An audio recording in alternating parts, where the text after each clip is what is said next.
Hey everybody, Sean with Gamer.com here. We're testing out the 32 MTB Jones Splitboarding boot for the 18-19 season.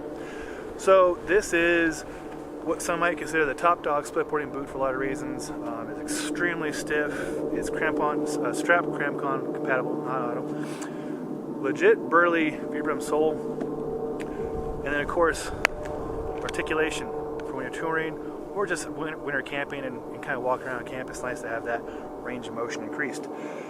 As you can probably know from last 4 years, we've been reviewing every year's boots except for last year. So the most recent one I have is the 16-17 season for comparison. So it's 2 years difference. In that 2 years, there's some significant changes, in my opinion. And also for this review, I reached out to every person I know that has the 17-18 version of this boot to add details to this review, so we can speak about the lineage from the very first one to this one's available now, the 18-19. So the 16-17 season one, I actually liked quite a bit. I felt it was a little bit softer than the previous version. The articulation was there. It packed out, not packed out, it felt better. It packed in very well after probably 20-30 days of use. I mean, these have 100 days plus use, and they barely look used at all. And they're 3 seasons old now. Nothing's broken. There's a little bit of rubbing right here from different bindings and stuff. But yeah, they're great boots. I found myself not using them as much anymore. I prefer to go with Burton Tourist or other boots that are more pliable. But these broke in nicely, and I would recommend them. 16-17 model here, so if you find a pair used, grab them. They're good. Now the 17-18, they got stiffer. They changed the liner to Elite liner. They added some heel stays. They got really technical. They also went up in weight.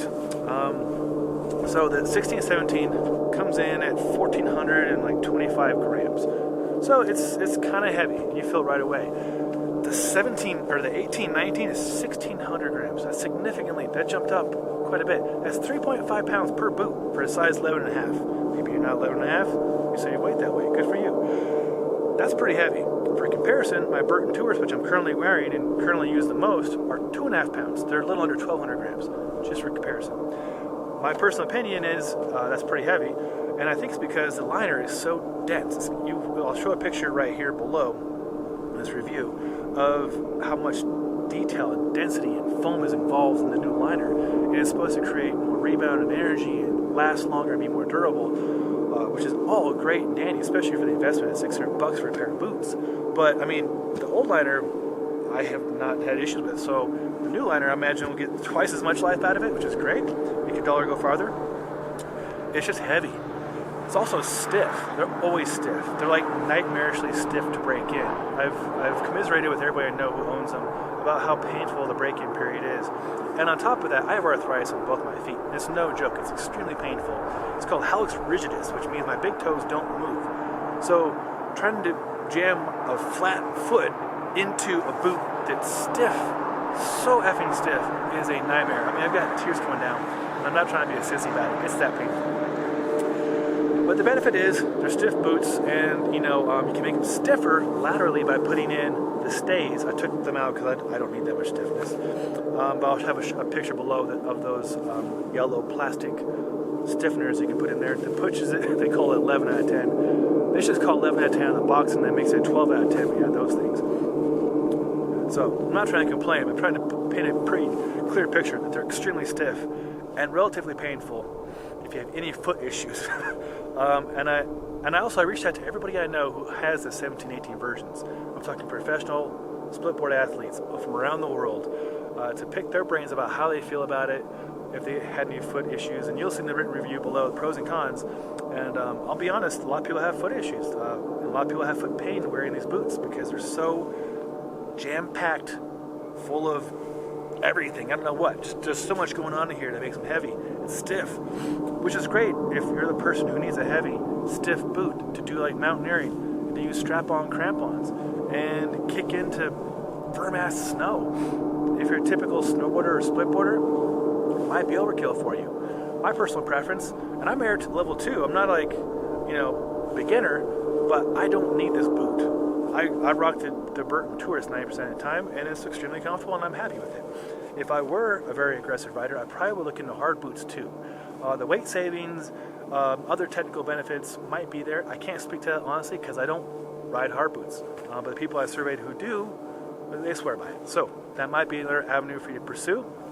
Not to dissuade you from this, but this is going to be the stiffest soft boot out there. I don't even want to call it a soft boot. I call it like a mid-hard soft boot thing. It's its own beast, and it is a beast. It'll last you forever. I mean, these ones, they're barely look used, and I've had them for, this will be the 3rd season. And I've taken them to Baker, and I've camped in them, and I've kicked stuff, and they don't even look like they've been used. So imagine the upgraded one here with the new liner that's more durable, stiffer. I don't even know how many years you would get out of this. But if you're going to buy them, it's a worthy investment, and they'll last you forever. The footprint is reduced too. It's very reduced. This is 11.5, and I can ride a regular board now. No more need to ride a mid-wide or a wide board. I can ride a regular board without getting much of a heel drag. If it's a 12 or 13, I might get a heel drag. But, so that's really cool. For comparison, like I said, I mentioned a Burton Tourist. I'm not trying to take you away from this one and sell you Burton Tourist. I'm just trying to tell you about how I ride and how I appreciate boots. Well, I'll show you a comparison. So here we go. Burton Tourist and MTB. They're the same profile basically, right? And the Tourist is like right around 1,200 grams for the same size. So it's quite a bit lighter. That saves 2 pounds. That's a pound per foot. 2 pounds on tour up. And they're really comfortable. I winter camp in these things. And this is my 2nd year on these boots, and this is the 2nd generation of the boots I've been testing. I'll link to that review below separately so you get some context, right? So if you are that mountaineering split boarder who needs all the features, and you always carry crampons, and you have ice axe, and you like ropes and ladders and doing crazy stuff, and you don't want fitwells, you don't want hard boots, you probably want these. If you're like 80% of other people who split board, in that category I consider myself in, who just want to go out and have fun in this wonderful, beautiful world full of powder we have right now, and you appreciate comfort over technical ability, then I would go with the Burton Tourist or other soft boot of your choice. It doesn't have to articulate that much. The Burton Tourist has a little bit of articulation, and I'll have that in a different review below as well. So as far as improvements from the 16-17 to the 18-19, they have a little doodad here to help you pull the zipper up, which is very thoughtful because previously I just took a little Patagonia doodad and attached it right there. Laces, because laces could break. If they break, they're easy to replace.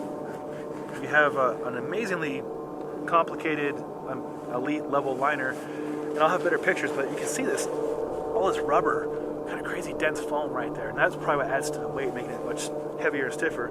And you have a speed lace to come down and tighten down. It is a great boot for the person who needs this boot. Make sure you need it before you get it. Otherwise you might regret it because they're really stiff, and they're kind of heavy. So that sounds like it's a bad review. It's not a bad review. I'm just trying to paint a clear picture for you before you invest $600 on a pair of boots. But if you do, they'll last you a long, long time, and you can heat mold them, which I would definitely suggest you heat mold them and try and save some of that pain from your feet. And if you do get them, I hope you love them. If you don't, get the Burton Tourist. They're awesome. If not, get some other snowboarding boot that's soft. Or pursue hard boots if you're a really aggressive split boarder. So, these are all my opinions. You might not agree with me. That's A-okay. Hope you don't agree with me. It makes this world a beautiful place.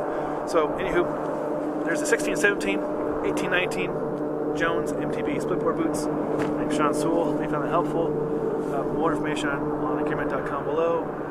Be safe in the backcountry, please. Respect Mother Nature. Do your homework. And take care.